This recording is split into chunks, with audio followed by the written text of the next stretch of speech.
What is up, ladies and gentlemen? We are back here with another album reaction video, and today we are here with some more Pink Floyd. And yeah, it's surprisingly been, I think, like, I don't want to get this wrong, but at least 6 months since the last Pink Floyd reaction, and it really, I don't know, it really hasn't felt that long, but I guess time has been going fast for me over the last year or so as I've been finishing up university and stuff. Uh, but yeah, I've had time to sit down with The Wall in between, and yeah, I mean, I wouldn't say that The Wall is my favorite Pink Floyd album, but it's in the top 4 or 5. Um, Animals, on the other hand, has actually been kind of standing out to me more. I don't know. I feel like I guess I'm just a more of a Animals person than the Wall person, but they're kind of similar in ways. Not they're both very very themed and have a set message that they're trying to get across. And I feel like the final cut may be like somewhat similar because I've heard that obviously on Animals and The Wall, I think Roger was more of a prominent. He was appearing more in those albums, and then I feel like by the final cut, he is pretty much the what's the word? I can't think of the word. The main force, the main leader, I guess, if you want to put it that way. Um, where he had a lot of ideas, but at the same time, I heard that other members of the band were kind of weren't contributing or weren't able to contribute as much because Roger was taking so much control of the band and the way that the band was going and the vision of the band. Um, so yeah, let's read this annotation here. I think this will give some good information. And yeah, The Final Cut is an album released in 1983 by English progressive rock band Pink Floyd. It was the last album that featured longtime bassist and vocalist Roger Waters, for he would leave the band after the release of this album due to lingering creative differences that plagued the band throughout the late 70s, as well as at least one potentially ruinous lawsuit. It was also the only album to not feature keyboardist Richard Wright. No. No way. No Richard? Okay, this isn't gonna be the same Pink Floyd. Because what, dude, like, he contributed so much to their sound and the atmosphere.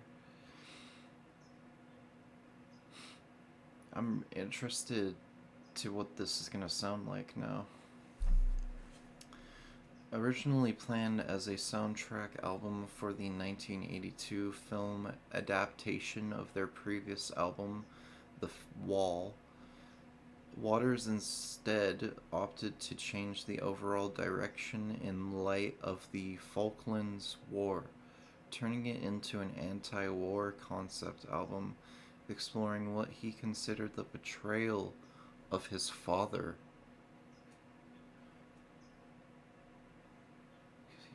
The betrayal of his father, who died serving in the Second World War. As a result, some of the tracks in this album, including Your Possible Past, one of the few, The Final Cut, and The Hero's Return, were originally meant for the wall, but were designated as not good enough for an album by guitarist David Gilmour, who was also vocally against the new political direction of the album. Despite reaching #1 in the UK charts, The Final Cut ended up being one of the band's lowest selling albums in the world since Metal, going only 2 times platinum in the US, as opposed to The Wall's 23 times platinum. Holy crap. Accompanying this underwhelming commercial performance is the mixed critical response, with some considering it to be more of a Roger Waters solo album than a full-on collaboration by all members of Pink Floyd. That's what I heard, and what I was kind of trying to say earlier. And the overall quality suffering as a result. Yeah, because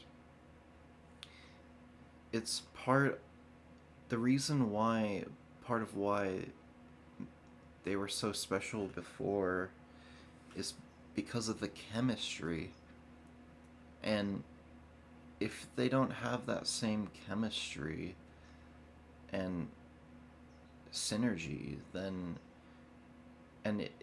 if they're making something that they don't even really fully want to make, then, it's not going to be as good. And I don't know, maybe I'm speculating too much. We got to let the music play first because I'm pretty sure I'm still going to enjoy it.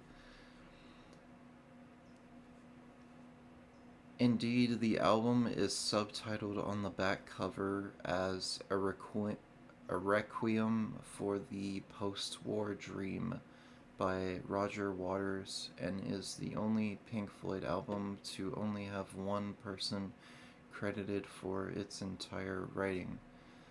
The original release did not feature When the Tigers Broke Free as one of its tracks. Alright, let's go. Track #1, The Post-War. And let's make sure you can see it. Alright, 46 minutes, 18 seconds. Interestingly, this is going to be the first Pink Floyd album that is released in the 80s that I'm going to be listening to. Because The Wall was released in 1979. But, okay, let's go. The Post-War Dream, track #1.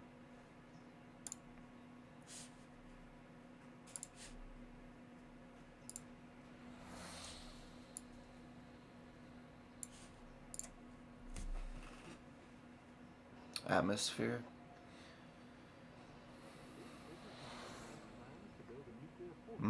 Is that a plane?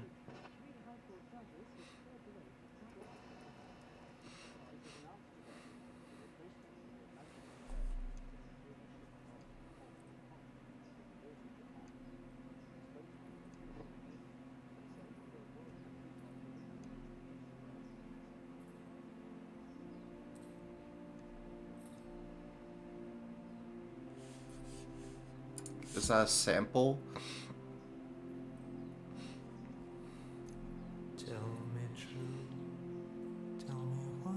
Okay, there's still a lot of atmosphere.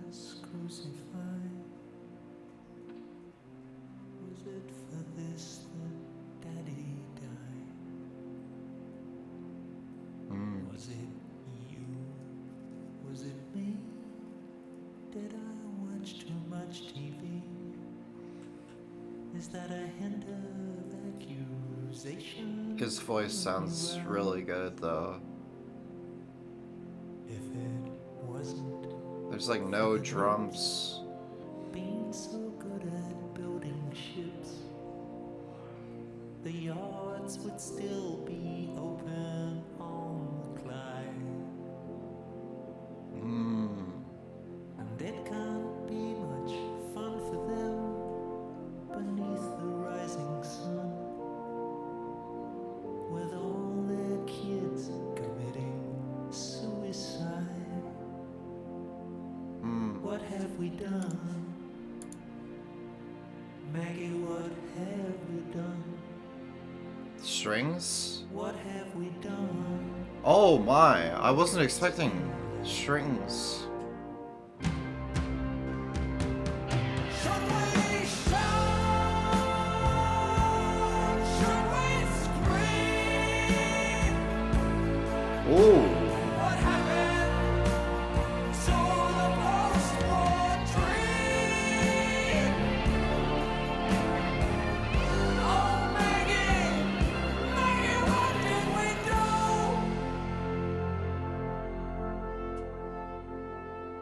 Woo. I just got chills.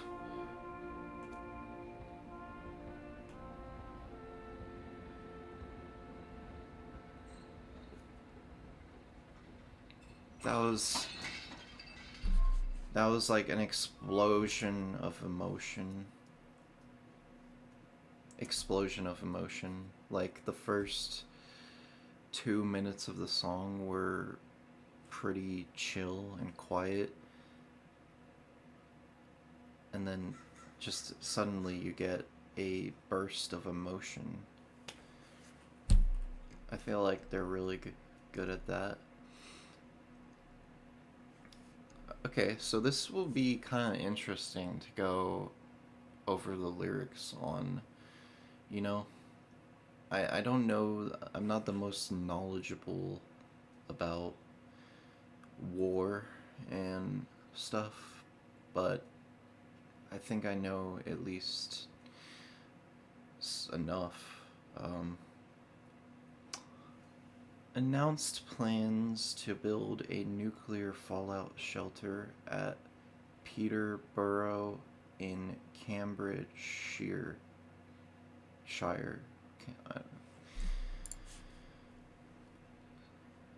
Roger Waters' fear of nuclear annihilation comes to frightening fruition on the album closing number, Two Suns in the Sunset.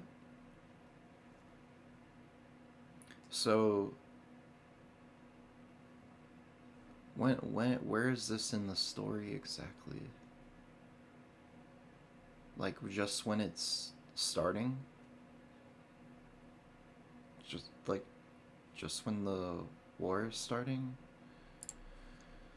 3 High Court judges have cleared the way. It was announced today that the replacement for the Atlantic conveyor, the container ship lost in the Falklands conflict, would be built in Japan.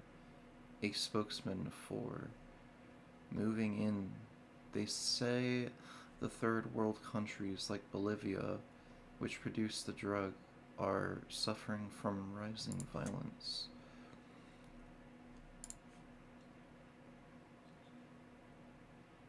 The replacement of English manufacture by Japan is commented on by the narrator. The sinking of the Atlantic conveyor during the Falklands War and the dozen deaths that resulted is a horror that haunts the record throughout.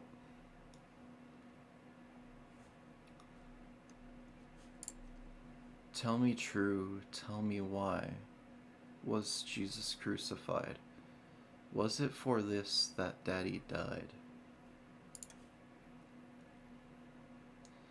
Waters' own father was killed at Onzio, and his narrators on the wall and this album have dads who have faced similar fates. Was it you? Was it me? Did I watch too much TV? So he's kind of questioning why why his dad had to die. Why, for what cause?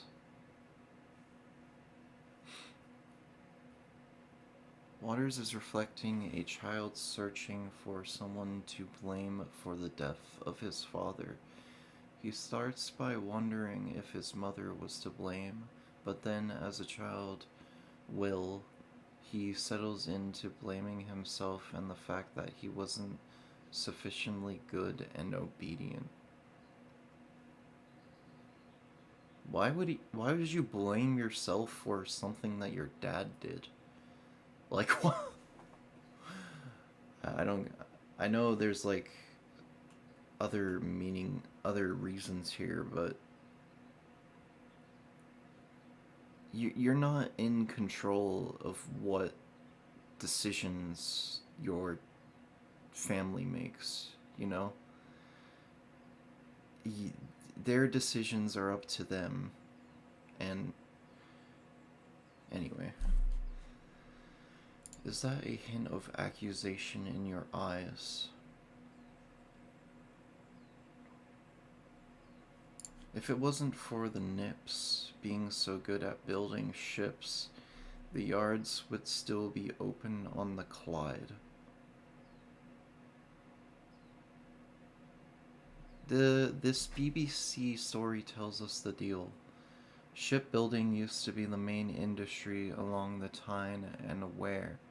Sunderland was once the largest shipbuilding town in the world, and generations of families were employed at the shipyards.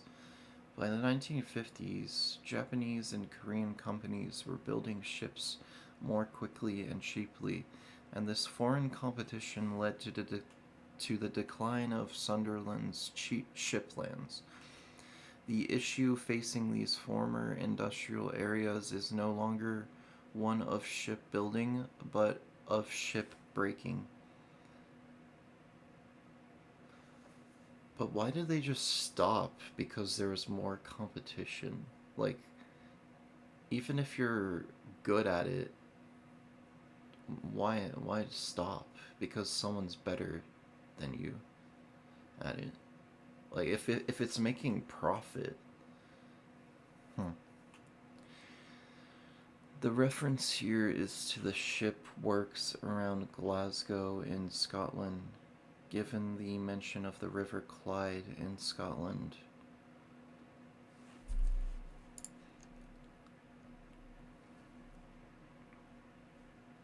And it can't be much fun for them beneath the rising sun with all their kids committing suicide.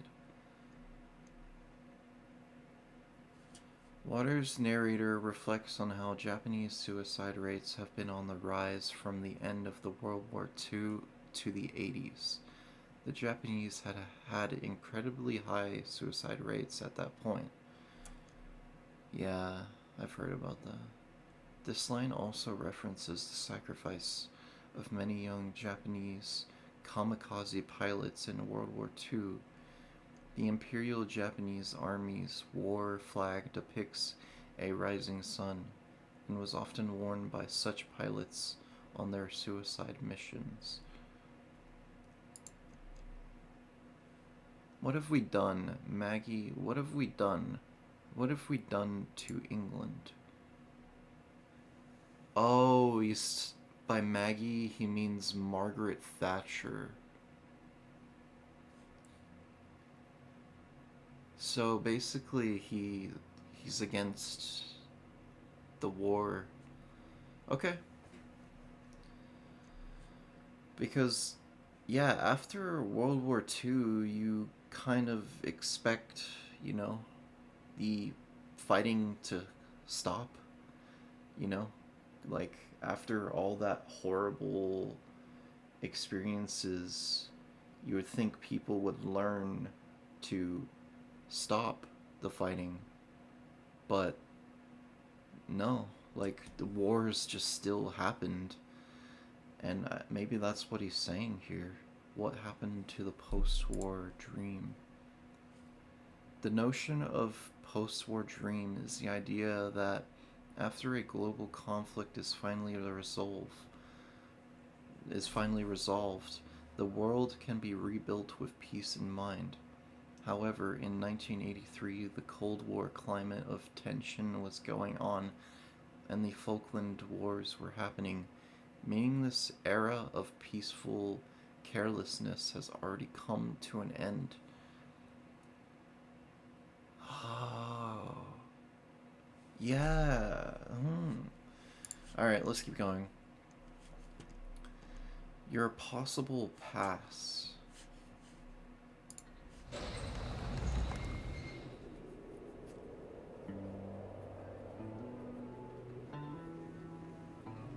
They flutter behind you, your possible pasts.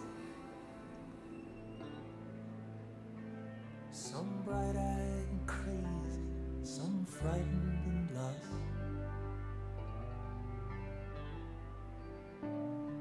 A warning to anyone still in command. These transitions, or they're not transitions, but they almost sound like them with how suddenly it's changing. In derelict sidings, the poppies entwine. It sounds like Richard Wright is on here, but I guess he's not. They had a good backup.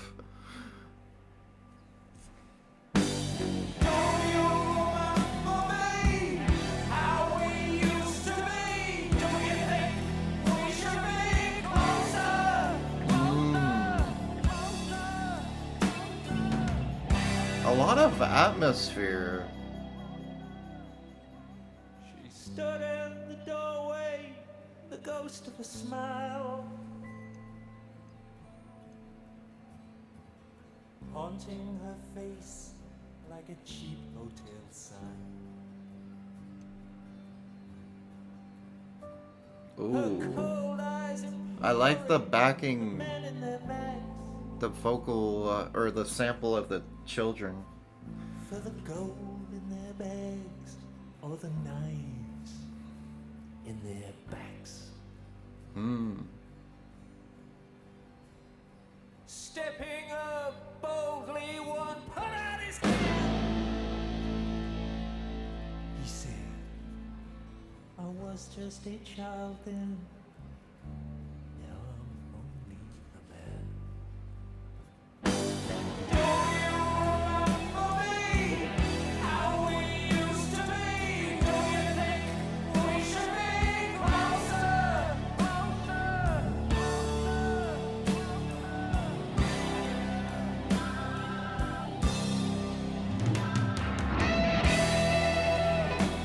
Yes, yes!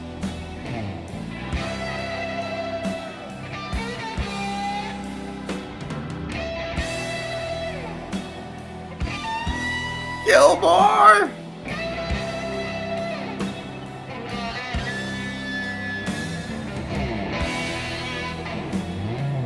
Woo!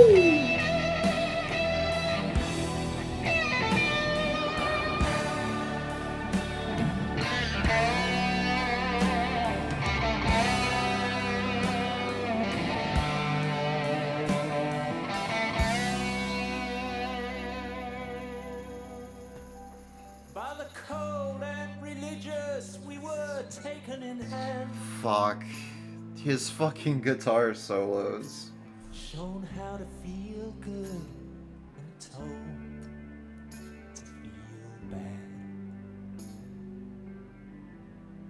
It's like the verses are very soft and slow, and then the energy changes in the chorus.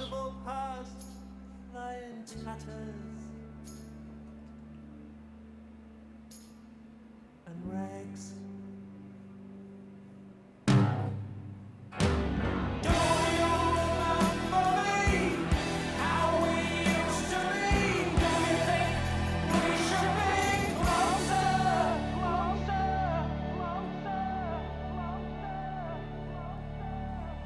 I still think The mixing and production on here is pretty fucking good. Like, damn. This kind of feels similar to The Wall in the quality and production and mixing.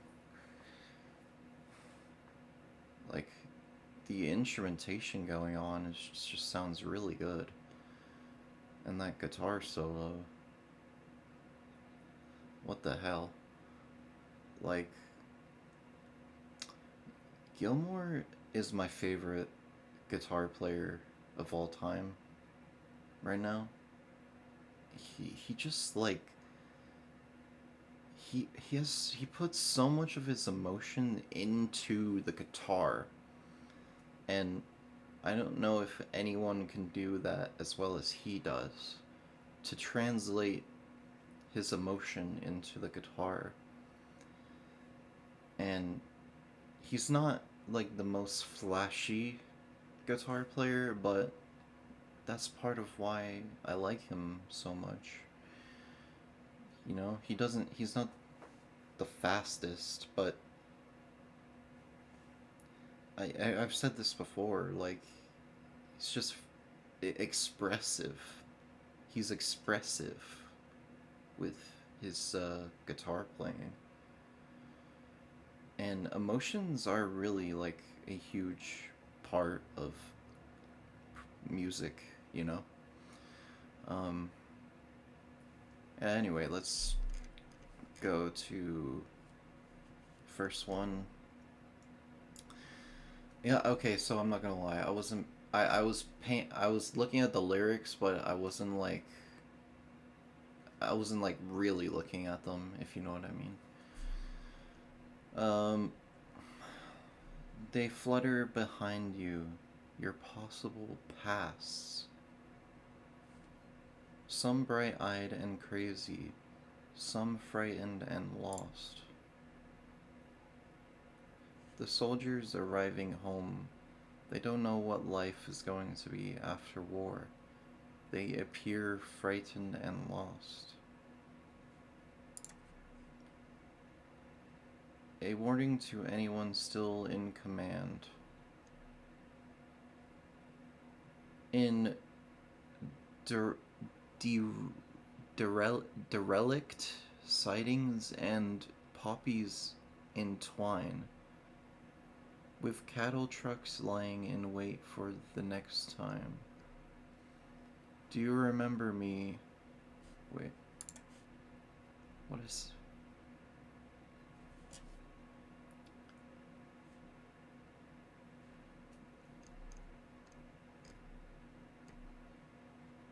Alright. Do you remember me, how we used to be? Do you think we should be closer?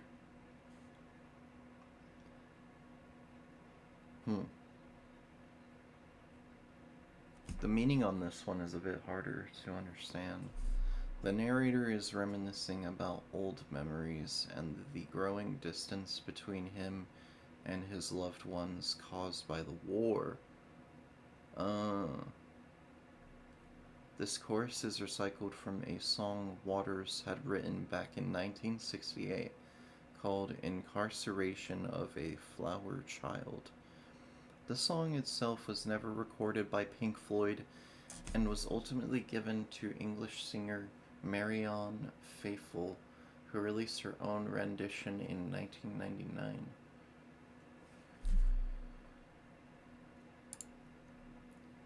Yeah, war does tear people apart, tear families apart, you know?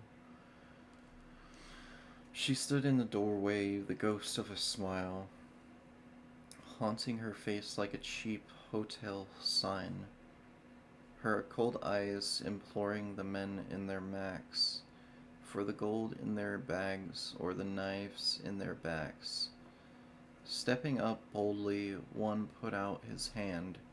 He said, "I was just a child then, now I'm only a man."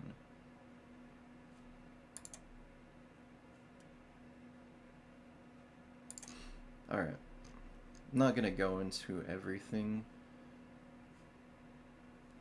Alright.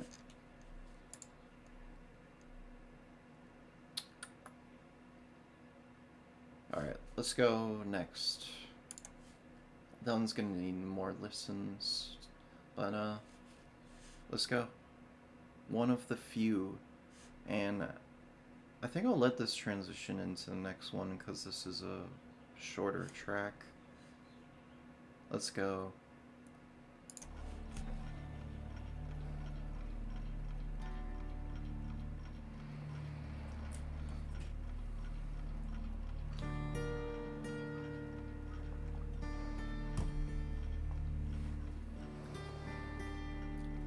Nice.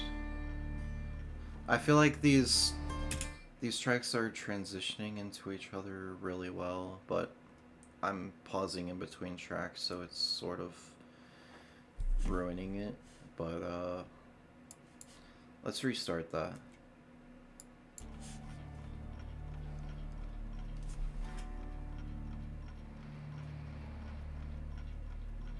I do want to see the meaning of these tracks, though.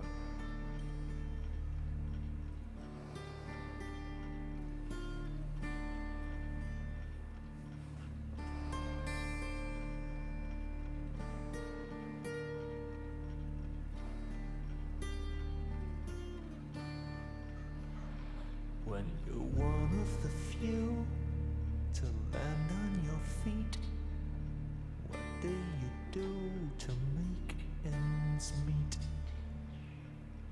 Make 'em mad, make 'em sad, make 'em add 2 and 2,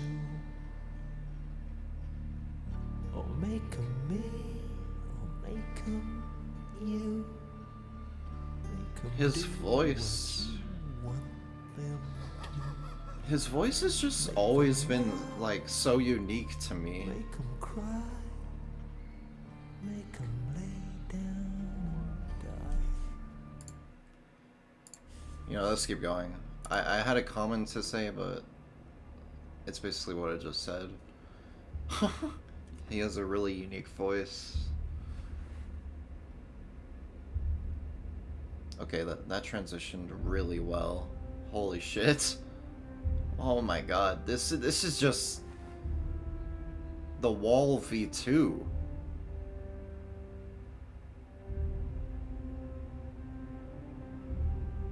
I'm getting a kind of reflective vibe.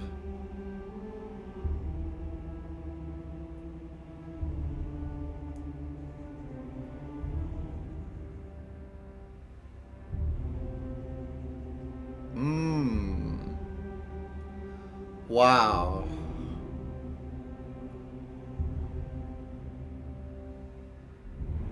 It was just before dawn, one miserable morning in Black 44, The fucking choir. when the forward commander was told to sit tight. When he asked that his men be withdrawn, and the generals gave thanks as the other ranks held back the enemy tanks for a while, and the Anzio bridgehead was held for the price of a few hundred ordinary lives. And kind old King George sent Mother a note when he heard that Father was gone. It was, I recall, in the form of a scroll with gold leaf and all. And I found it one day in a drawer of old photographs hidden away. And my eyes still grow damp to remember Oh, His Majesty this is interesting. in his own rubber stamp. There's like a story going on here. It was dark all around, there was frost in the ground, when the tigers broke free.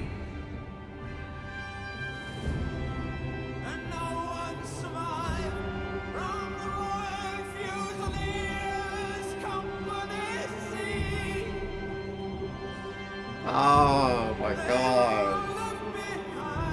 Oh. Chills. And that's how the high command took my daddy from me.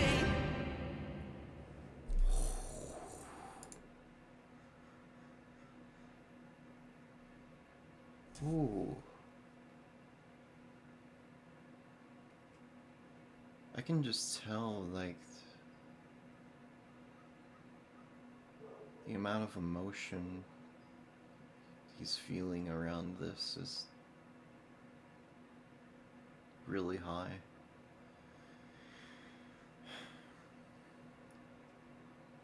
He when he goes into like those moments, it's just I can feel it.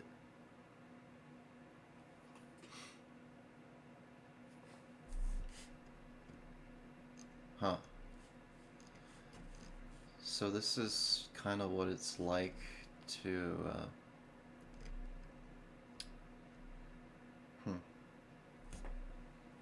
deal with this, I guess. It was just before dawn, one miserable morning in Black 44, when the forward commander was told to sit tight when he asked that his men be withdrawn, and the generals gave thanks as the other ranks held back the enemy tanks for a while, and the Anzio bridgehead was held for the price of a few hundred ordinary lives. The fate of the soldiers is still undetermined at this point in the film album, as is that of the still unborn Pink. Yet history reveals that the Royal Fusiliers Company Z was completely destroyed by the counterattack, taking a few hundred ordinary lives, among which was Rogers and fictitiously Pink's father. The blunt language here shows the general's overall incapability, having only the guts to say thanks when men have given their lives to defend their country.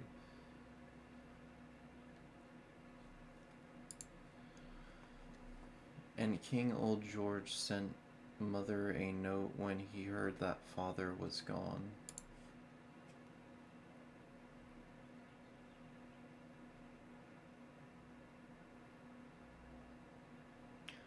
Young Pink finds a drawer full of war memorabilia, most notably his father's death certificate sent by Old King George.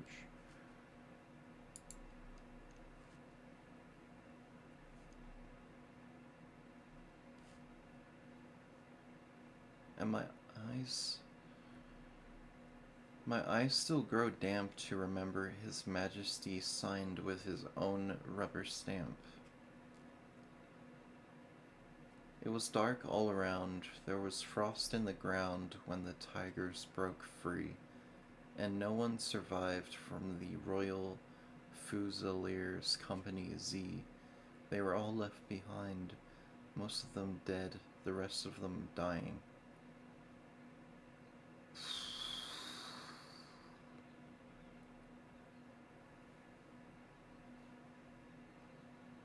And that's how the High Command took my daddy from me.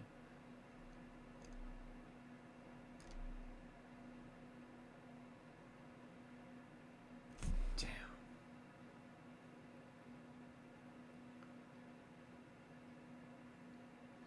I don't even know what to say, because this is just a really touchy subject.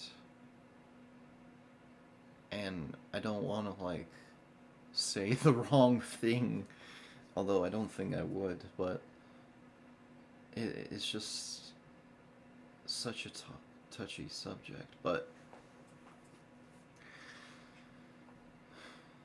no one deserves to die for, I don't know, like, no one deserves to die. Like, I can just say that by itself,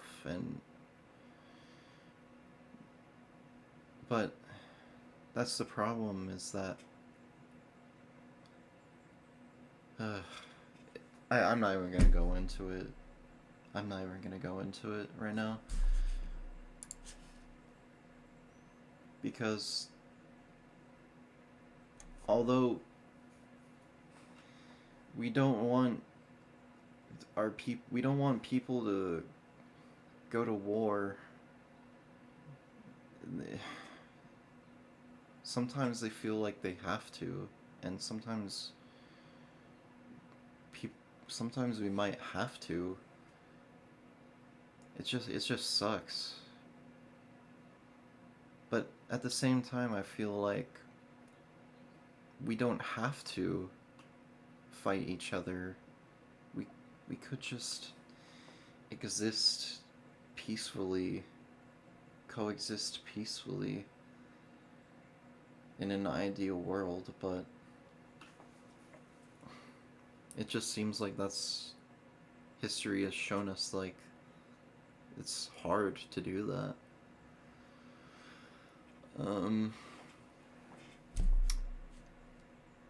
Alright, let's go.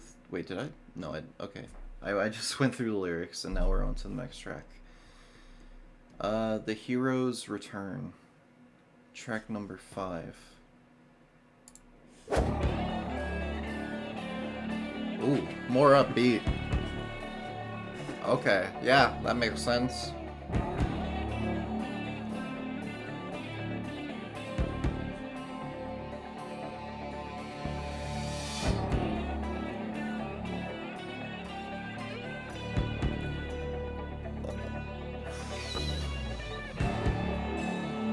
Oh. Oh. Jesus, Jesus, what's it all about? Oh, I like this one.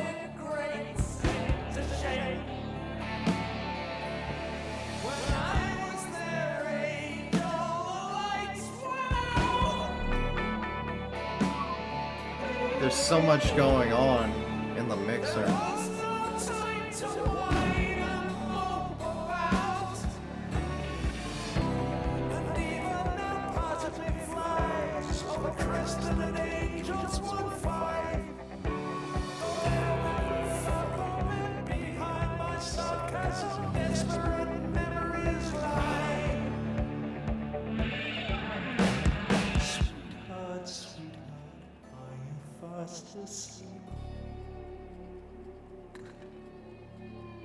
That's the only time that I can really speak to you.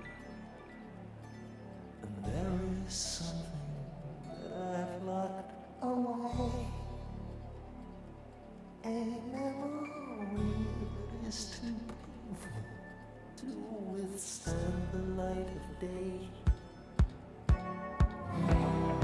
When we came back from the war, the banners and flags hung on everyone's door. We danced and we sang in the street, and the church bells rang.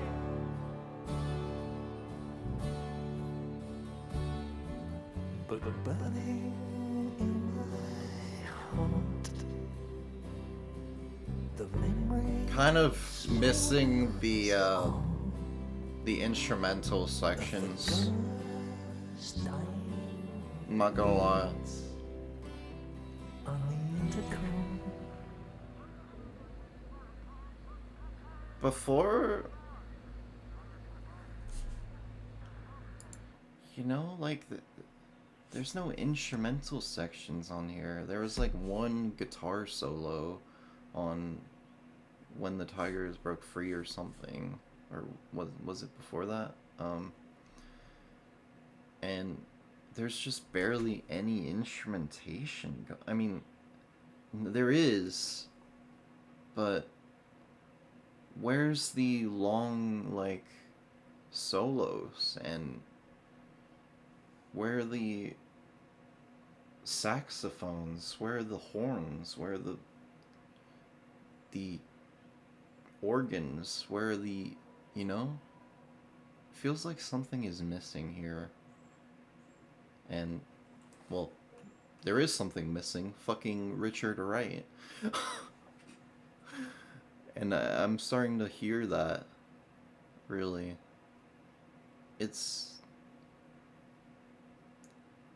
Richard Wright was not given enough credit for what he did for this band. Because, look at, this is the difference. I mean, I'm not saying this is bad or anything. It's still good. But it's not the same without Richard Wright. It's just not.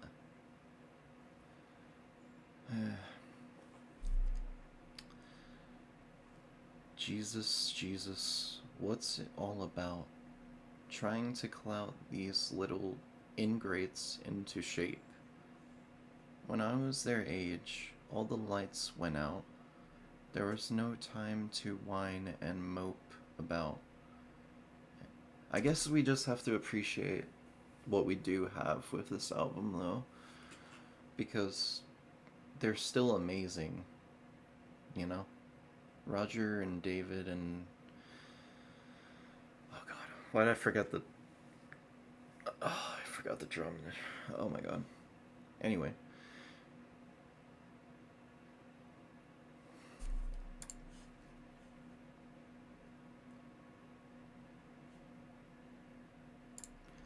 Over Dresden at Angels 1-5, though they'll never fathom it, behind my sarcasm, desperate memories lie. Sweetheart, sweetheart, are you fast asleep? Good, 'cause that's the only time that I can really speak to you, and there's something that I've locked away, a memory that is too painful to withstand the light of day.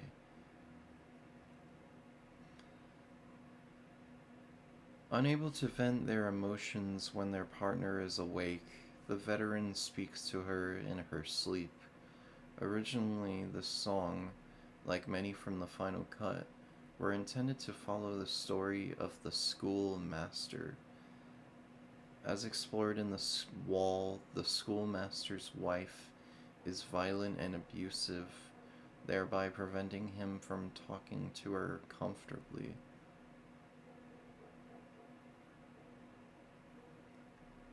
Follow the story of the schoolmaster. I thought it was the story of Pink. Just get out of here with these fucking annotations, man. It's just like confusing. Anyway. The song is mainly about a soldier's return home and how he struggles to understand why he fought and what he must do to cope with the struggle of knowing that not all of his friends made it back. Also coping with the horrors of war, in particular the bombing of Dresden that caused unnecessary civilian death, is brought up.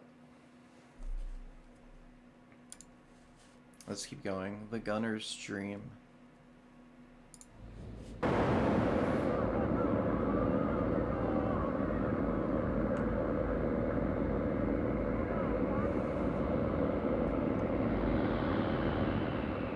More atmosphere with... Is this like plane? How did they get planes for this album? Okay, no, that sounds more like wind.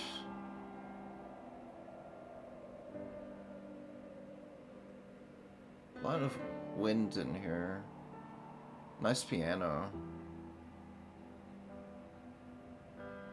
Who's on piano? Floating down through the clouds, memories come rushing up to meet me now. in the space between the heavens and the corner of some far field, I had a dream.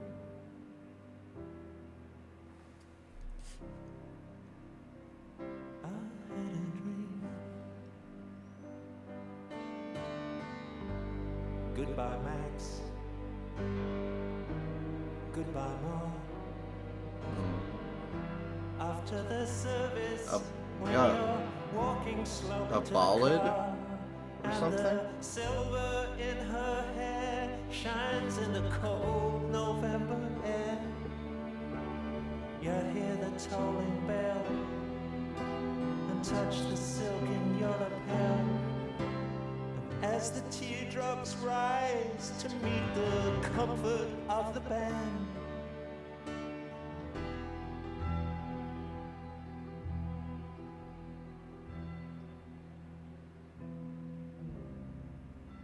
take her frail hand Oh, saxophone. and hold on to the dream.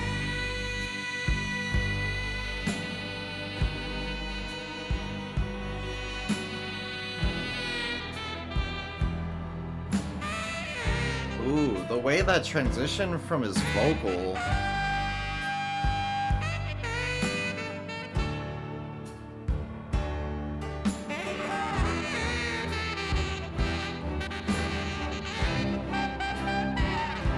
Nice strings.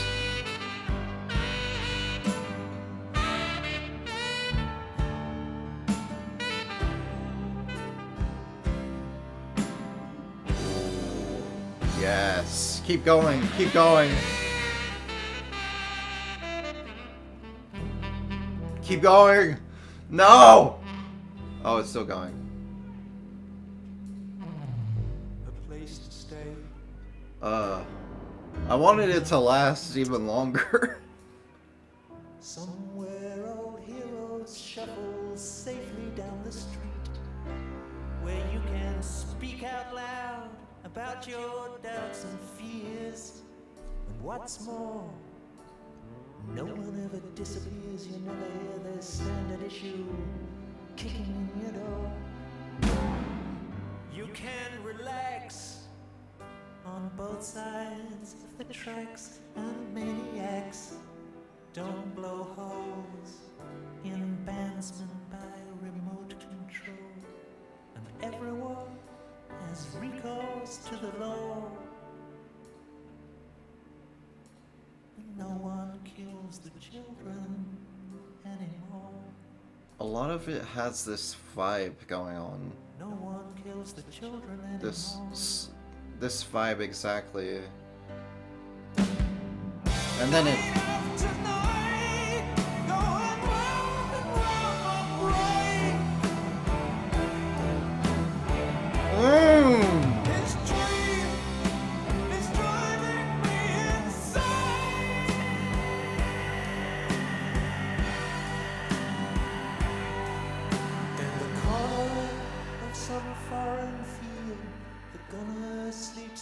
It's still going. He's still going. He can sing. Cannot just write off his final scene. Take heed of the dream.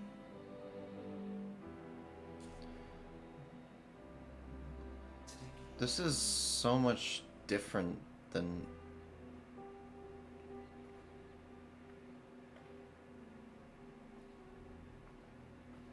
The Dark Side of the Moon. Like, wow. This feels like The Wall in a way, with the fact that it's more piano and strings, a lot more piano and strings and less guitar.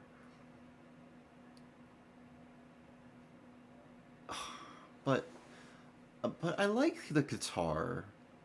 Why'd they get rid of the guitar?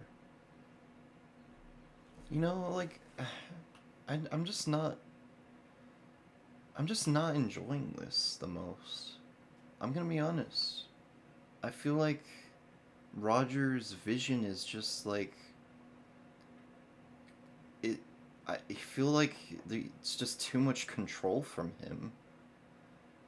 Like, where is Gilmour? Where is Gilmour, bro? This is supposed to be Pink Floyd.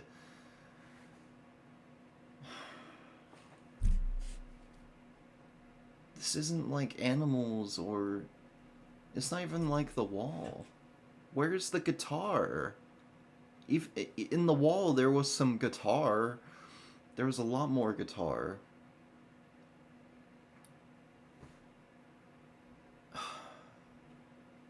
This is just difficult. Because it's just such a different Pink Floyd.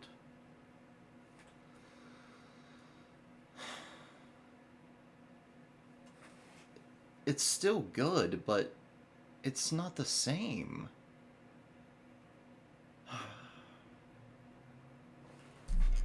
Alright. Floating down through... You know, I don't even feel like going through the lyrics. I don't even feel like it. The song tells the story of a gunner who was parachuted out of his plane, and as he floats down to the ground, memories of his life come up to meet him. But then he has a dream. His dream is that the world will be at peace, where there is no censorship. Oh well, good luck with that, because that's not happening. So you can speak out loud about what you are thinking. Yeah, yet again, not happening. There will be no military rations, so everyone can eat. Not happening. And men won't have to sleep in the trenches. Most importantly, the nation's youth won't be sent off to die for their country. No one kills the children anymore. And it also refers to people disappearing in the night. This would happen to Jews and any others the Germans did not want in World War II.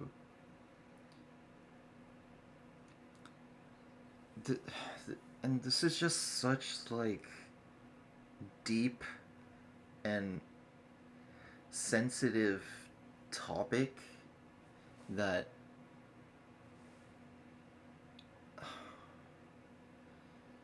it also refers to the IRA terrorist attacks, which shows that the gunner's dream has not been fulfilled.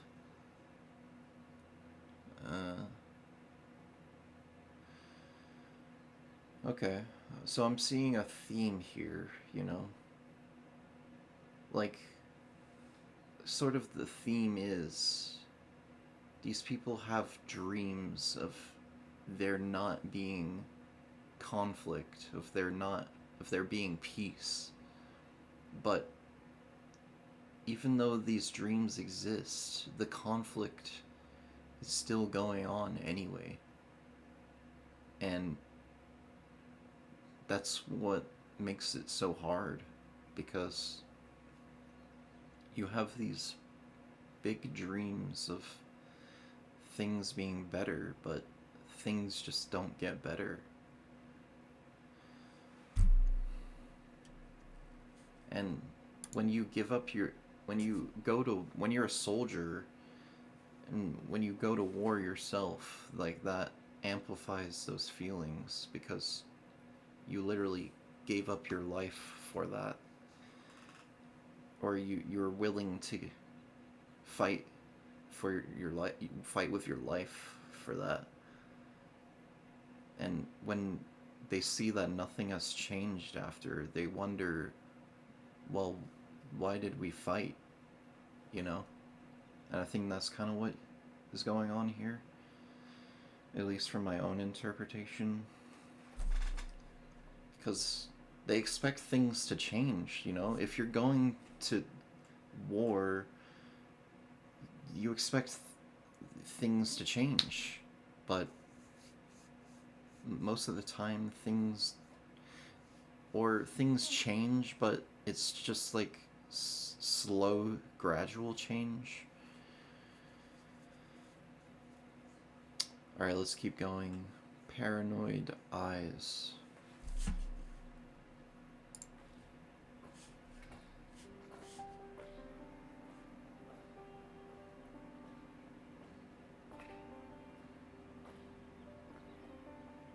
Button your lip and don't let the shield slip. Roger's back. I don't think there's a single track on here with David singing. Take a fresh grip on your bulletproof mask. I actually think I enjoy David more And as a they try singer. to break down your disguise with their questions.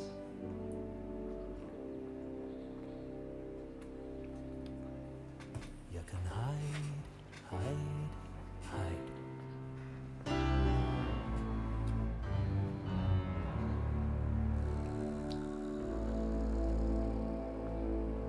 Behind paranoid eyes. I really enjoy these compositions, though, that have been going on throughout the whole album. You put It's- on your brave I think it's just gonna faces require over the more road. listens for me to get used to this.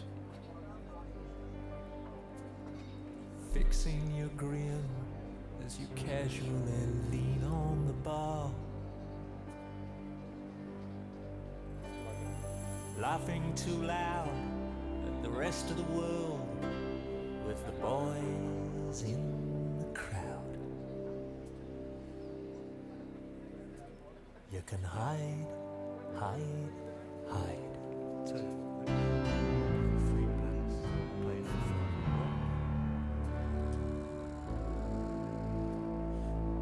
Behind petrified eyes.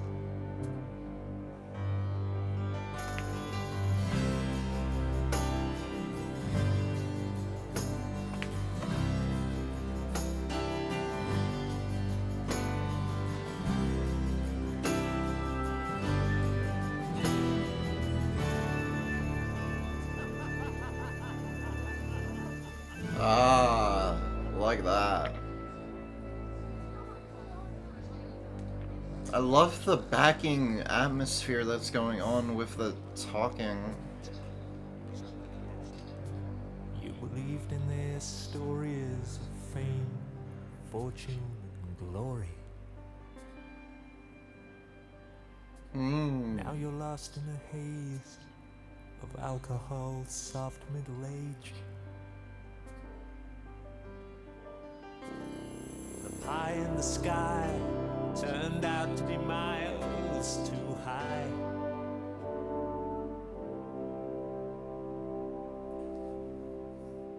And you hide, hide, hide.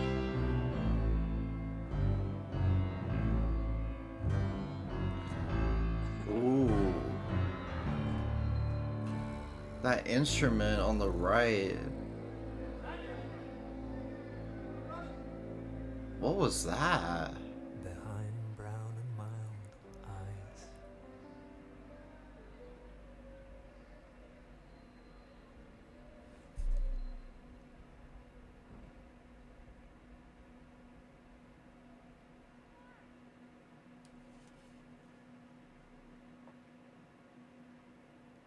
Let's keep going. Get your filthy hands off my dessert.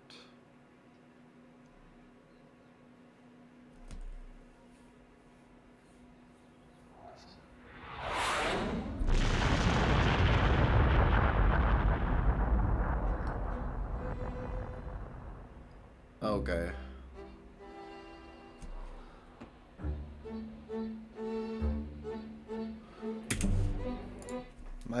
I need a pause. I need a pause. What is going on? What? Oh my god, my brain.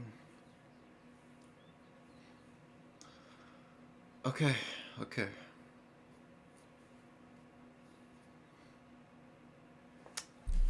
There's a bunch of like sound effects going on in these songs. Like with the sounds of the planes and the wind and that bomb, obviously, that sounded really realistic. I don't get how they get these sounds and how they record these sounds and how they get them to sound so realistic. That's interesting, because I'm guessing that they didn't actually record the sound themselves, unless they actually did record a bomb sound. Then dang, you got me. Alright. I'm gonna take a quick break. Alright, let's try this again.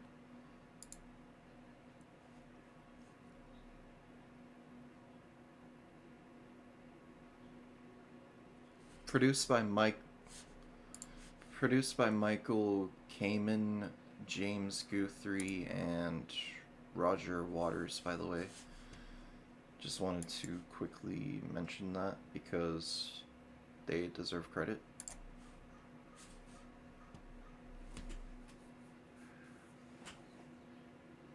I'll let this transition into the next track.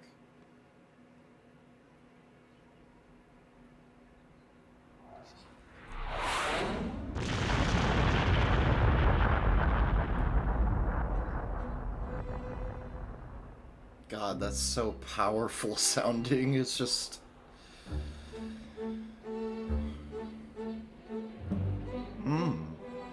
Okay, these strings are like classical. Afghanistan, Begin took Beirut. Galtieri took the Union Jack. And Maggie over lunch one day. What is with his obsession with Maggie? Bro did not like Margaret Thatcher at all.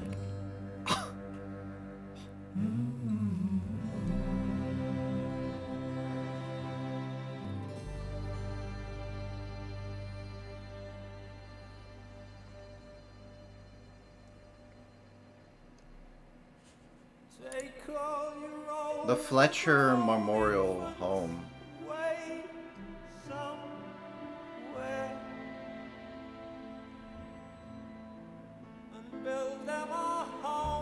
God, the strings are so luscious on this album.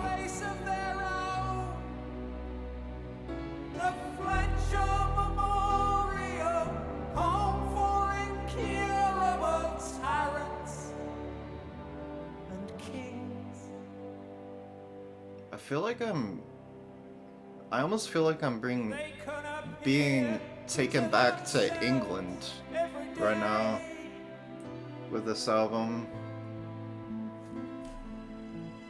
On closed circuit TV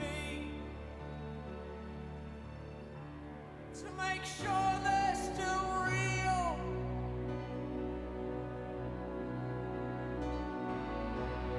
It's the only connection they feel.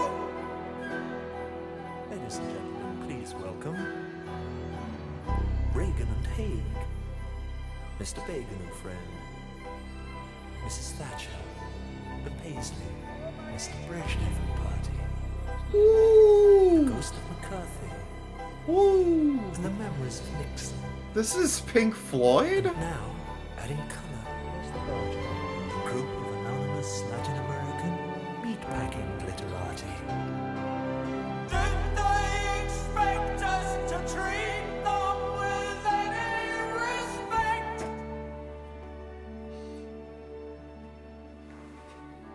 They can polish their medals, So much emotion. sharpen their smiles, and abuse themselves. I'm starting to like this more. After I paused it, I'm starting to like this more. Lie down, you're dead. Ooh, guitar solo.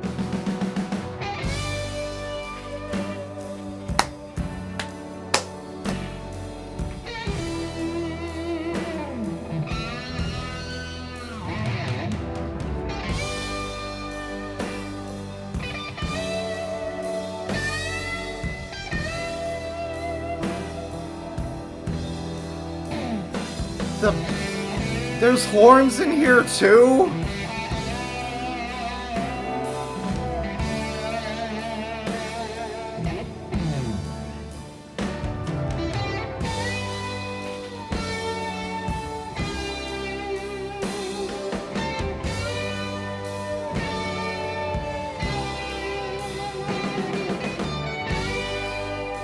Yes!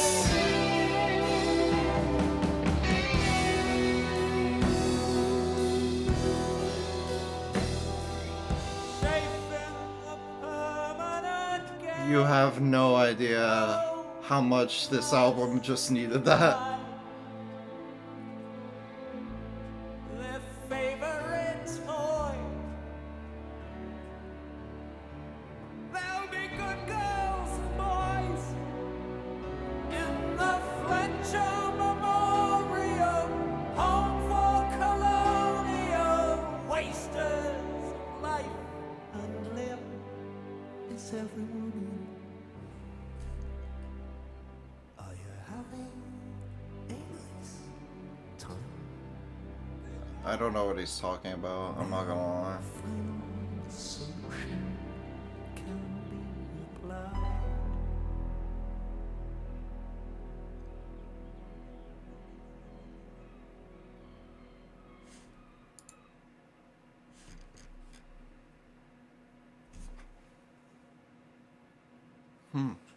Okay, that song, like, I was already sort of enjoying the album, but now that song just made it so I'm kind of just actually really enjoying it now.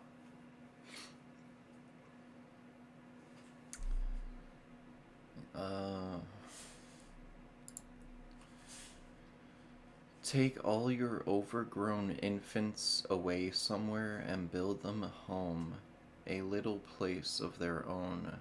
The Fletcher Memorial. Overgrown infants refers to world leaders. The author is implying that leaders are selfish babies and should be exiled far away in a little home.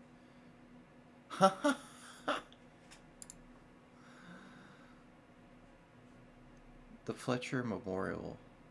Fletcher was the name of Roger Waters' dad, who died during World War II. Roger looks a lot like his mother, doesn't he? Home for incurable tyrants and kings.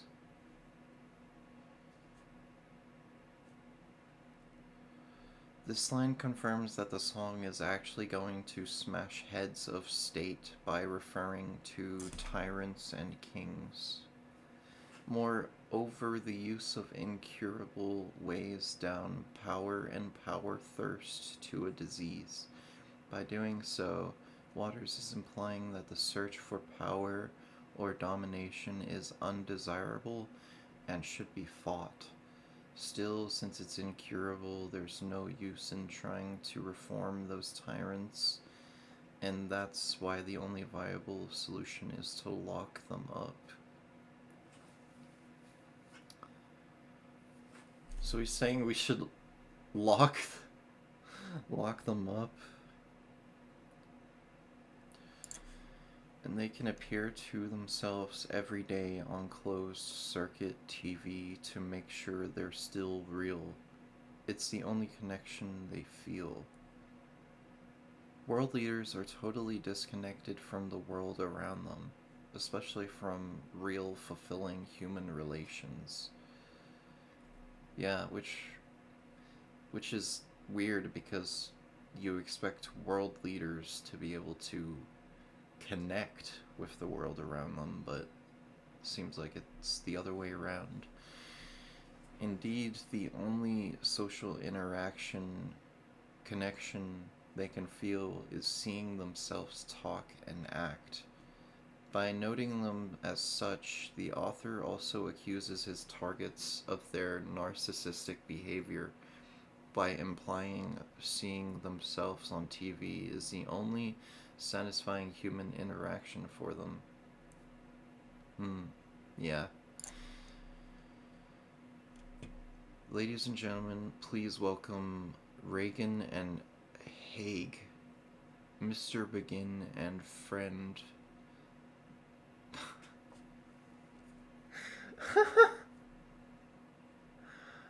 This is pretty political, huh? I'll just skip that part. They can polish their medals and sharpen their smiles and abuse themselves playing games for a while. Boom boom, bang bang, lie down, you're dead.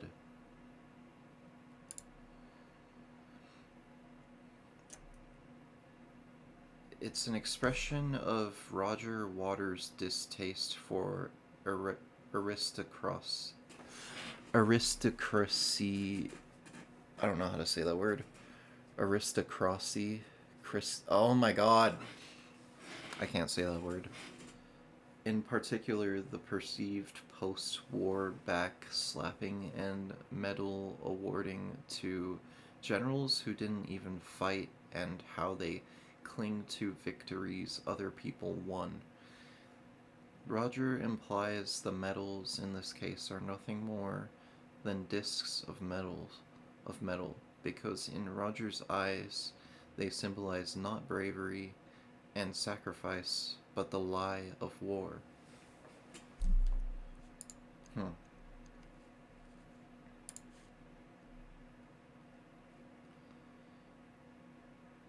Okay, so he's just, yeah. He's dissing the world leaders.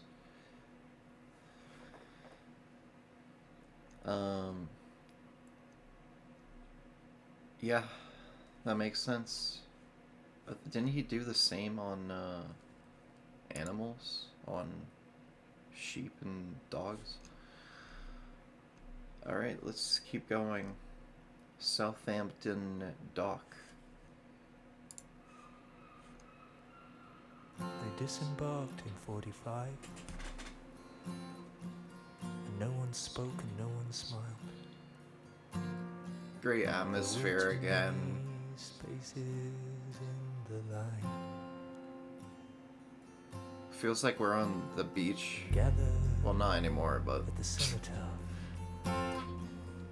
all agreed with hand on heart to sheathe the sacrificial knives. But now she stands upon Southampton Dock with her handkerchief and her summer frock clings to her nice guitar. body in the Are those what's the word?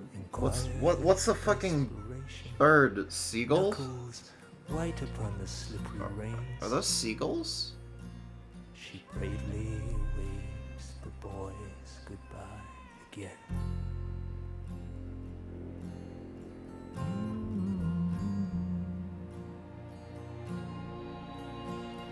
Ooh, that bass. Wait, what was that?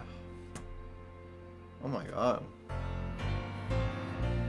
Still the dark stain spreads between their shoulder blades.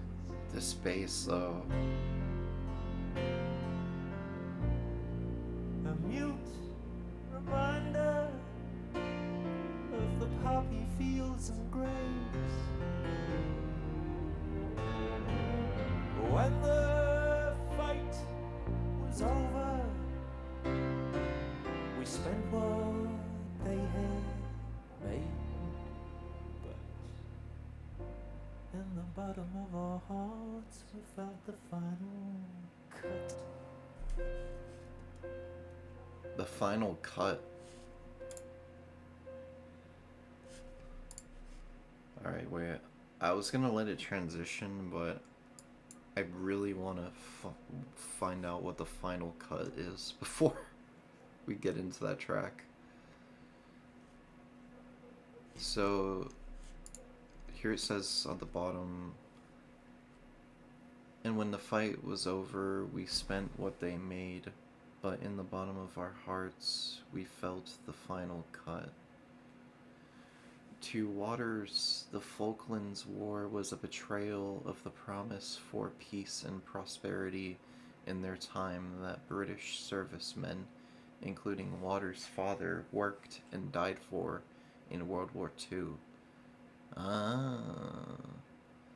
The British government wasted the post-war dream in the end. They had created even more strife and struggle.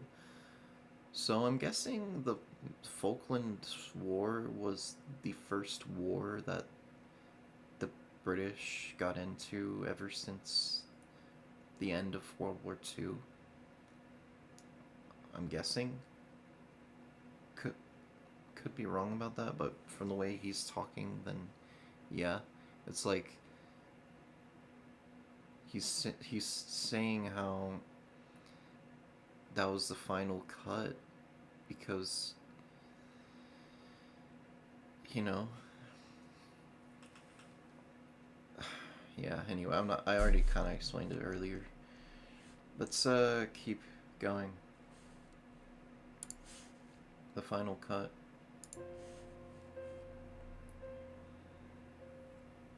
Through the fish-eyed lens of tear-stained eyes,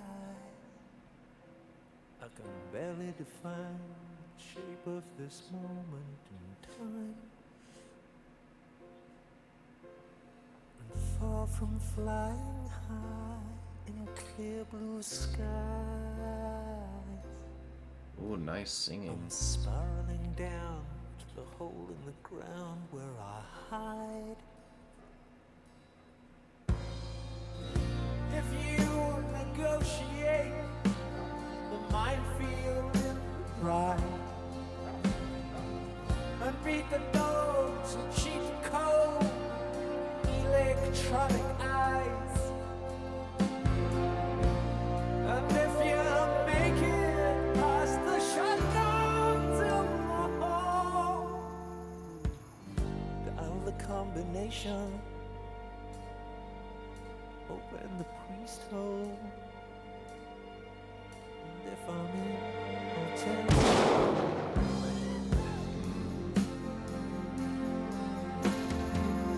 There's a kid who had a big hallucination, making love to This is one of the best songs so far.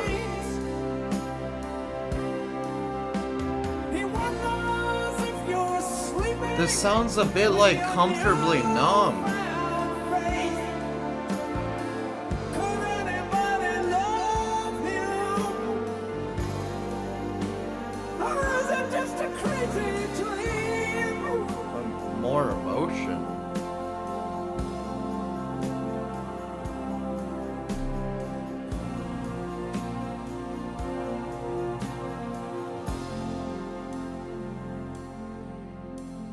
And if I show you my dark side, will you still hold me tonight? For real. And if I open my heart to you, show you my These lyrics. what would you do? Jeez. Would you sell your story to Rolling Stone? Would you take the children away and leave me alone and smile in reassurance as you whisper down the phone? Would you send me packing? Or would you take me home?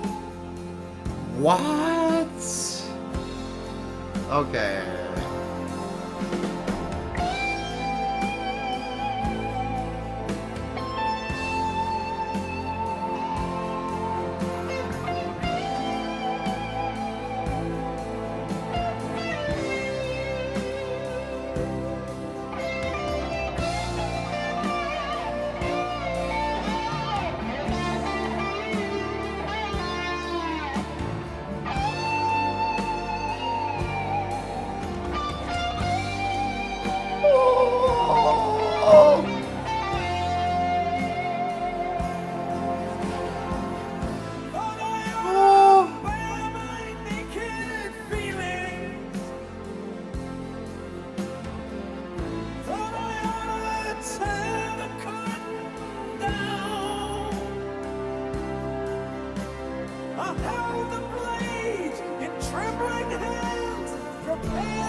Just in the hallway, I never had the nerve to make the final cut. Ooh.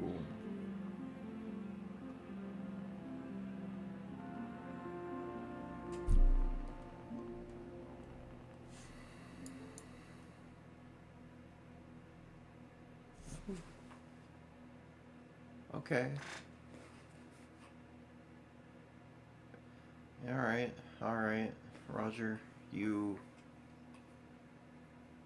yeah. You kind of stepped it up.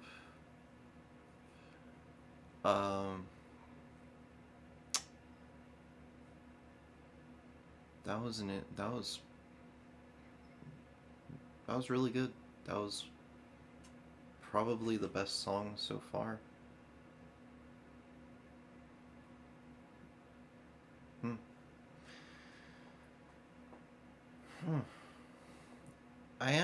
This is definitely giving me the Wall vibes.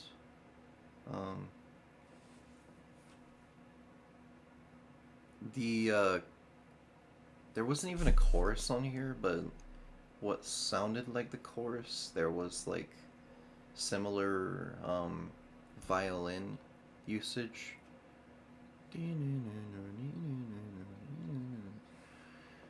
Or something like that. And that guitar solo was probably my favorite guitar solo so far, although I kind of forgot the other ones. So probably my favorite. Just the way that things are transitioning on this album, like, wow. The way that his guitar is coming in, it's just like perfect placement.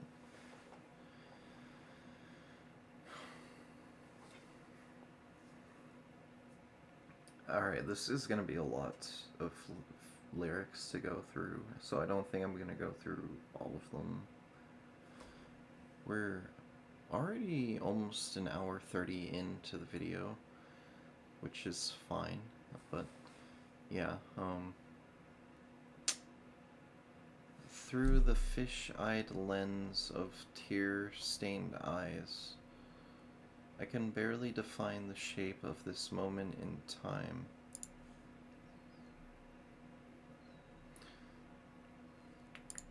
And far from flying high in clear blue skies, I'm spiraling down the hole in the ground where I hide. If you negotiate the minefield in the drive. And beat the dogs and sheet the cold electronic eyes. Again, Roger mentions the dogs, a concept previously explored in the album Animals. He has always been wary of capitalism and warns of the robot-like scammers in the world. And if you make it past the shotguns in the hall, dial the combination, open the priest hole, and if I'm in, I'll tell you what's behind the wall. This verse shows the lengths that someone would have to go to get behind the wall by metaphorically showing the defenses that Waters has put up. Waters' line, "and if I'm in, I'll tell you," is cut short by a gunshot, implying he or she did not make it past the shotgun in the hall, mentioned in the previous line. Thus the speaker is kept from revealing what is behind the wall. Huh. A priest's hole is a hiding place. During the reign of Elizabeth I, it was considered treason for Catholic priests to enter the country. Jesuits surreptitiously gathered in safe houses, which contain small hiding places for them to avoid discovery. There's a kid who had a big hallucination, making love to girls in magazines. He wonders if you're sleeping with your newfound faith. Could anybody love him, or is it just a crazy dream?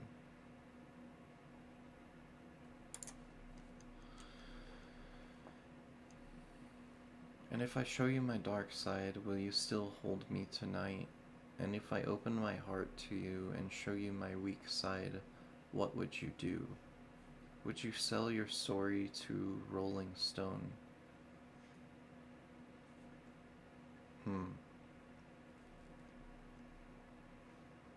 Though I oughta bear my naked feelings, thought I oughta tear the curtain down. I held the blade in trembling hands, prepared to make it, but just then the phone rang. I never had the nerve to make the final cut.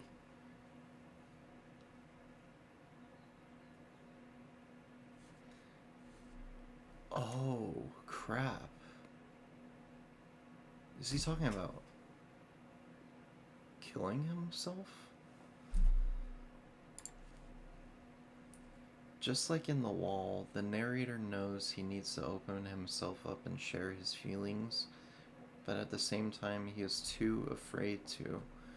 This verse has similar themes to Hey You from The Wall, where the character Pink talks about wishing he could reach out beyond his self-inflicted wall, but in the end it was only fantasy. The wall was too high, as you can see.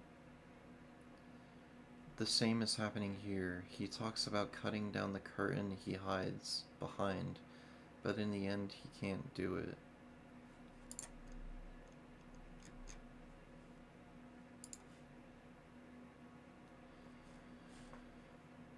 Still a reference to The Wall, Pink is about to end his life by... Okay. A common theme throughout The Wall is that Pink's relatives and friends all leave him, making him lonely. The phone ringing could symbolize that someone does still care about him, and is enough to stop him killing himself. I never had the nerve to make the final cut. The final cut is a movie term used to describe the last edit before the film is sent to the theaters.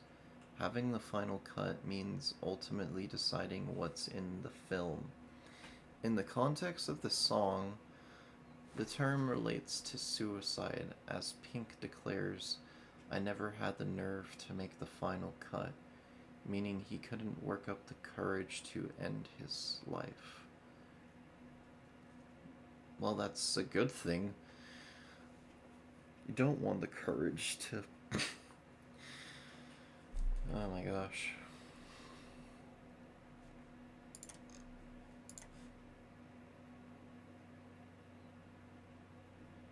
Hello, listen, I think I'm going insane.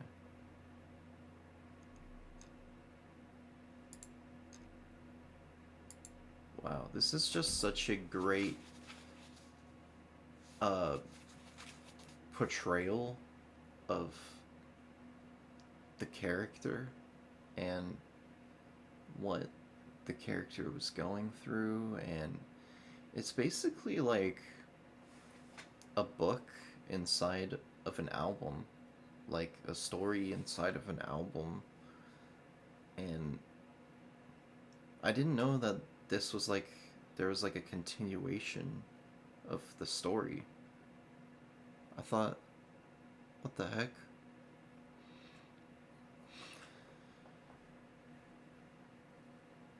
Huh. But like it said in the beginning, maybe the song was originally I think, oh, the song was originally intended for the wall. So it's kind of a part of the same story. It's just... Huh, okay. Oh! Oh my god, we got... Oh, wow, we got one David Gilmour verse in here. Okay, no, 2, 3. Okay. Finally. Honestly, I might just let this... I'm probably just gonna finish off the album right now. Let's just let these 2 tracks play. 'Cause, yeah.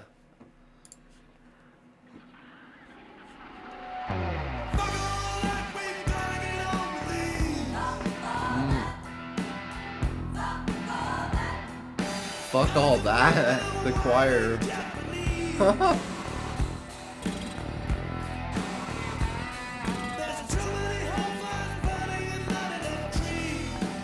Facts. Fuck all that.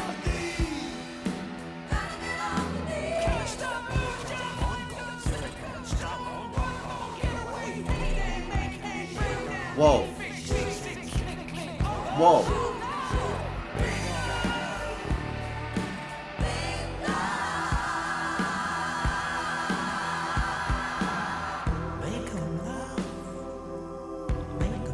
Whoa, this is...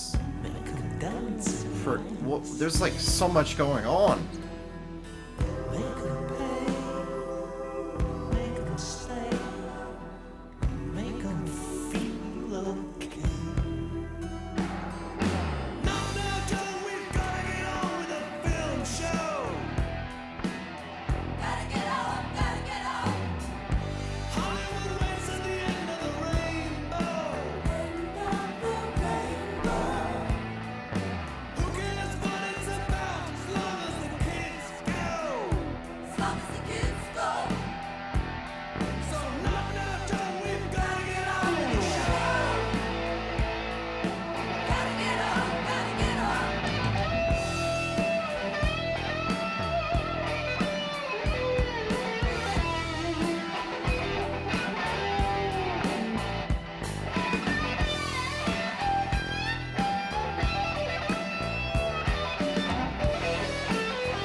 Wow, okay.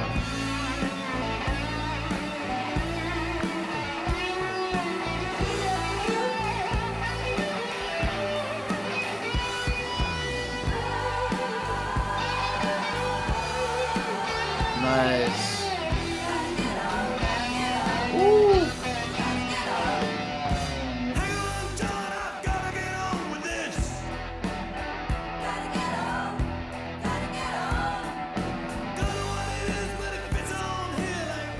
This is like the most progressive sounding song so far.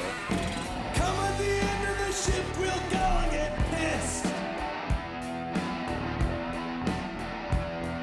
But not now, John, I gotta get on with this. This is pretty good. Gotta get on. Hold on, John, I think there's something good on. I used to read books, but could be the news or something. What? Could be reusable shoes.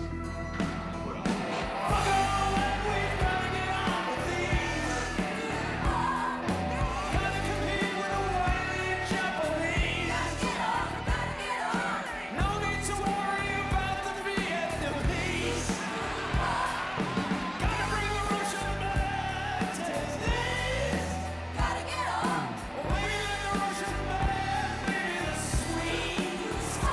What is he talking about?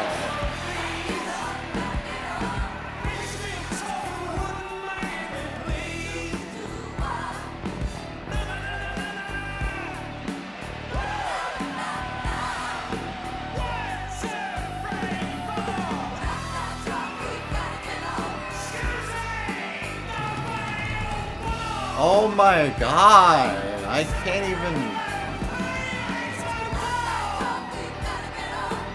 react anymore.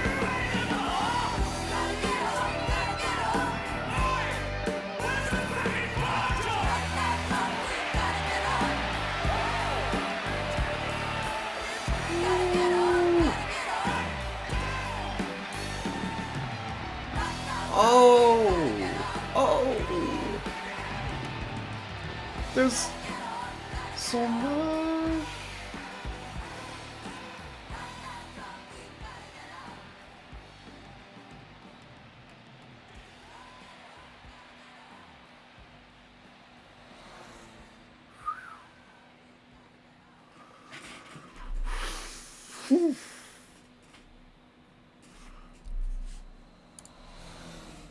Let's finish it. Two Suns in the Sunset. I feel like this second half has stepped it up a bit, you know?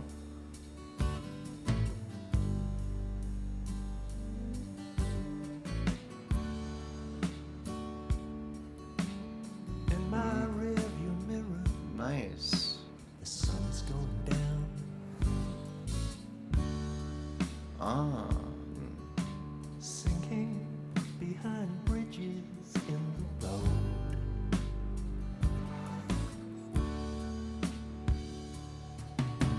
I think of all the good things that we have left undone, and I suffer premonitions, confirm suspicions of the Holocaust to come.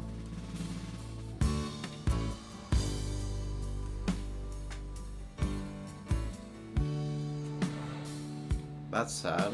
The rusty wire that holds the cord that keeps the anger in. It's weird. It's like Gives the way lyrics are sad, It's day. but the music isn't necessarily sad. The sun is in the east. I don't know how to describe it really. Two suns in the sunset.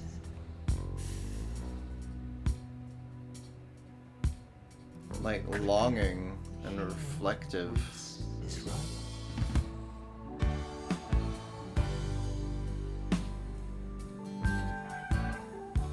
Ooh.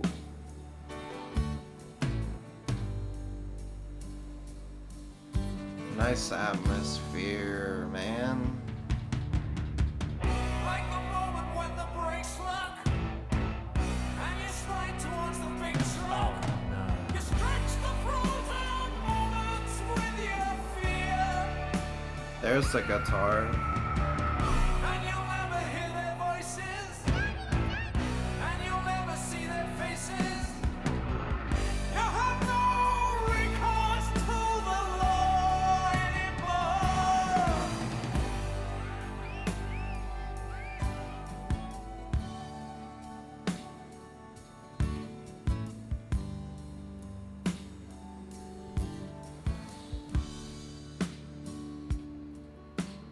As the windshield melts and my tears evaporate,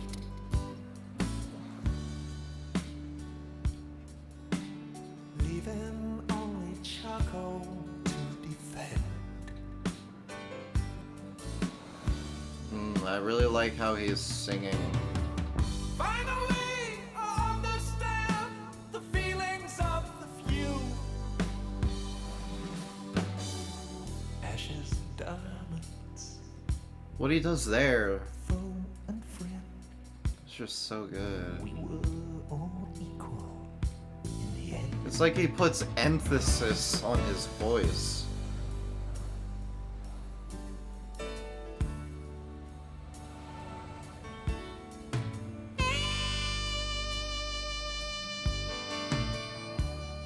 Woo! Frick, dude. That just...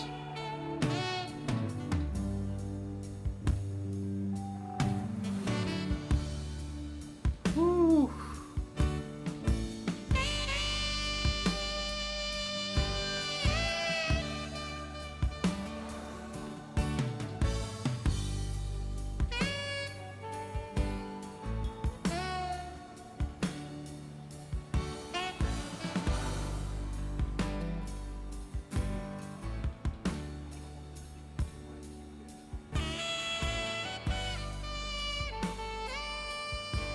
Oh! Wow.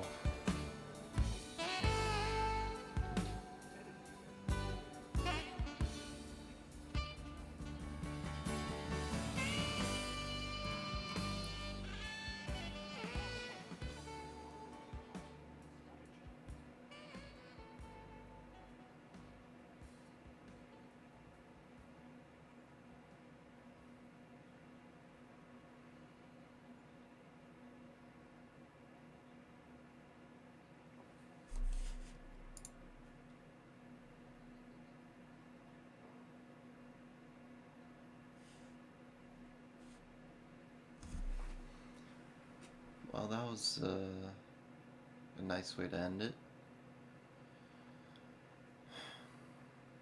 The way that saxophone came in, like that alone almost just almost made me cry. Like that alone.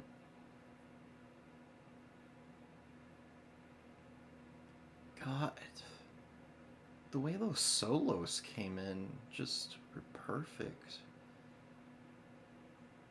There's still a lot of chemistry, just no Richard Wright. It's just, and then I felt like there was less guitar in like the first half of the album, and then as it went on there was like more guitar. Huh.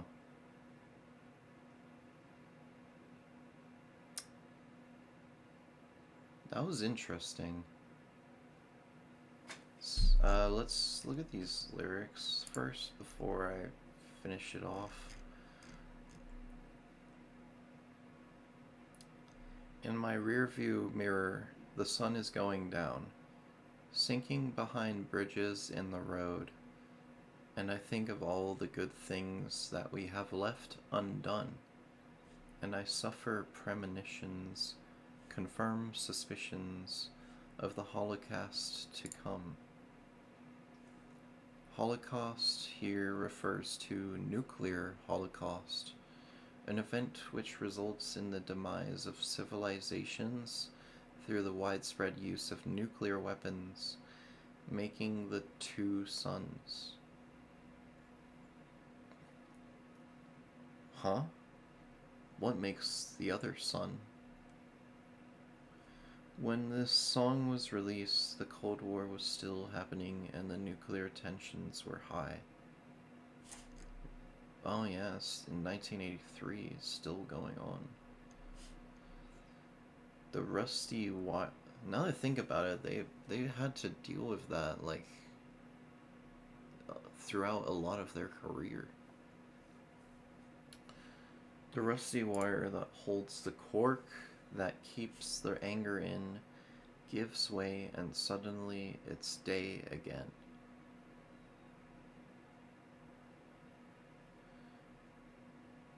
The scary thing is, it takes just one person to lose their temper and do something like launching a nuclear attack, just like the situation in this story.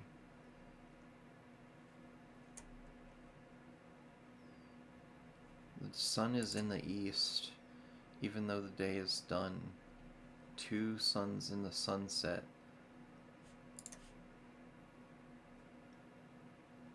Oh.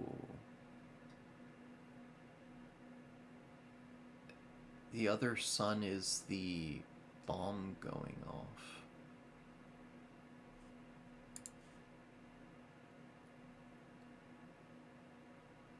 Two suns in the sunset could be the human race is run.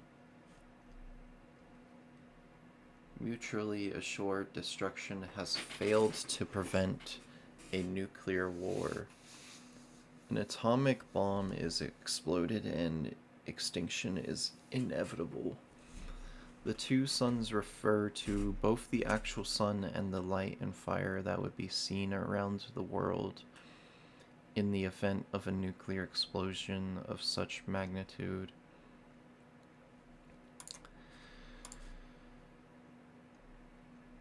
Like the moment when the brakes lock and you slide towards the big truck, you stretch the frozen moments with your fear, and you'll never hear their voices, and you'll never see their faces.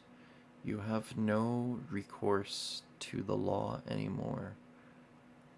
And as the windshield melts and my tears evaporate, leaving only charcoal to defend, finally I understand the feelings of the few ashes and diamonds. We were all foe and friend, we were all equal in the end.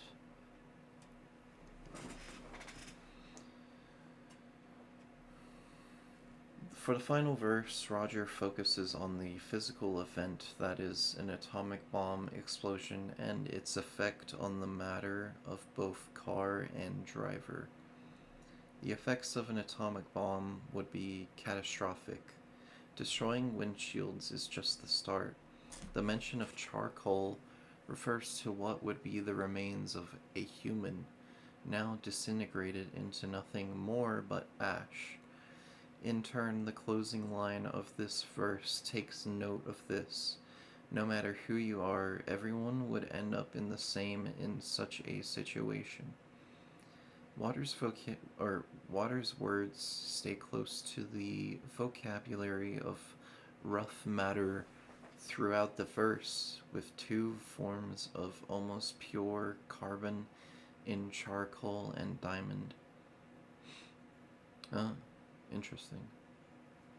Well as residue of combustion with ashes.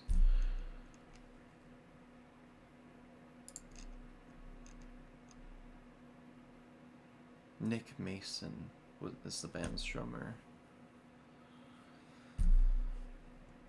As the closing track for the last Pink Floyd album with Roger Waters, the final cut, Two Suns in the Sunset describes a world stricken by nuclear holocaust, a topic mentioned in the first verse.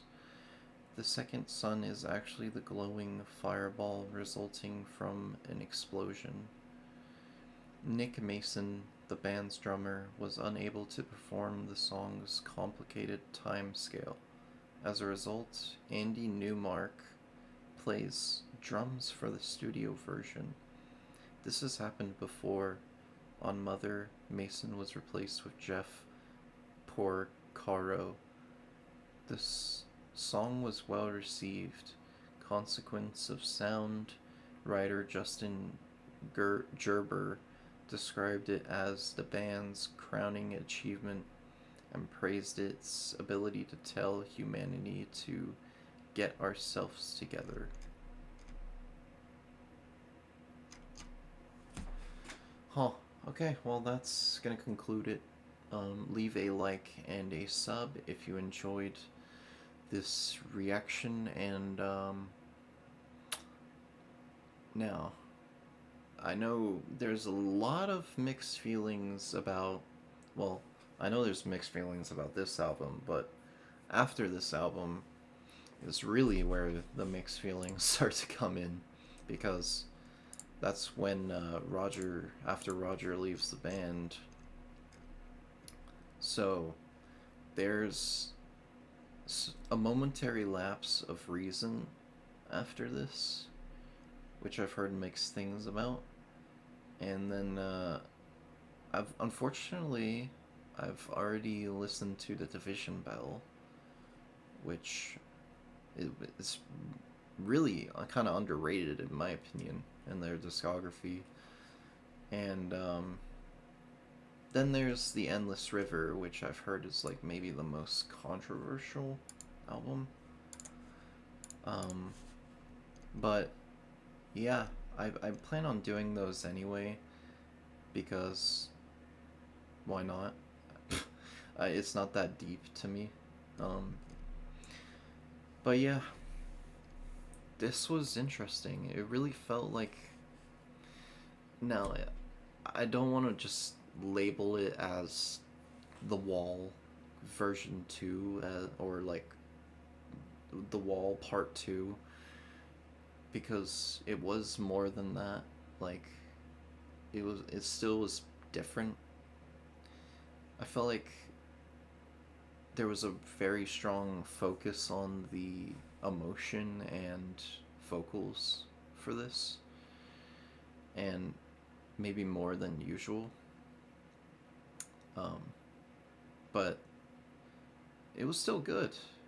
It was still pretty good. Like, even though I complained a bit in the middle because obviously I was complaining because it sounded so different, that doesn't mean that I didn't enjoy it. Like I still enjoyed pretty much every track on here.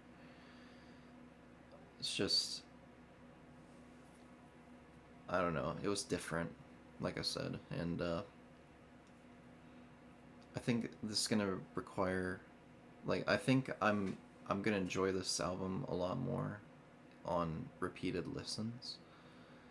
But yeah, that's gonna conclude it.